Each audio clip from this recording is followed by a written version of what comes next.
আমি একবার রান্না বাড়া করেছিলাম, আমার মনে আছে, তরকারি রান্না করেছিলাম যখন আমি সৌদি আরবে ছিলাম। আমার ফ্যামিলি আমার সাথে ছিল, মিসেস হসপিটালে ভর্তি ছিলেন, তো বাচ্চাদের জন্য আমার মনে আছে আলু এবং ডাল দিয়ে একটা তরকারি রান্না করেছিলাম।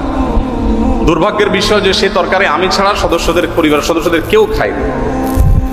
বহুত ফজিলত বর্ণনা করলাম, বহুত বোঝানোর চেষ্টা করলাম, বাচ্চারা কেউ সেটা ছুঁয়েও দেখেনি, তারা জাস্ট উপহাস করে ছেড়ে দিয়েছে। অথচ সে আলু আর ডাল রান্না করতে যে পরিমাণ কষ্ট আমার গেছে, যে পরিমাণ ঘাম আমার ঝরেছে, যে পরিমাণ পেরেশানি আমার হয়েছে, সেটা আমি বলে তাদেরকে বোঝাতে পারতাম না।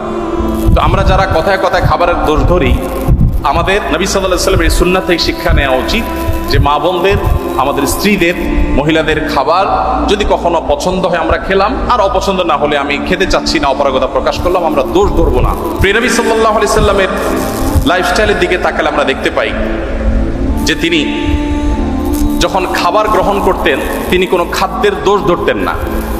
কোনো খাবার তার সামনে এলে পছন্দ হলে খেতেন, আর পছন্দ না হলে তিনি রেখে দিতেন, কখনো দোষ ধরতেন না। কানা নবী সাল্লাল্লাহু আলাইহি ওয়াসাল্লাম লা ইয়াইবু তাআমা কাত্তু। নবী সাল্লাল্লাহু আলাইহি ওয়াসাল্লাম কখনো কোনো খাবারের দোষ ধরতেন না। এই হাদিসের মধ্যে কত্তু একটা শব্দ এসেছে শামাইলে তিরমিজিতে। কত্তু মানে হলো কখনো, তার মানে তার জীবনে কখনো খাবারের দোষ ধরার ঘটনা ঘটেনি। আমরা অনেক মুসলমান আছি, অনেক গুণে গুণান্বিত। আমি জানি না এরকম মুসলমান আমাদের সমাজে কয়জন আছেন।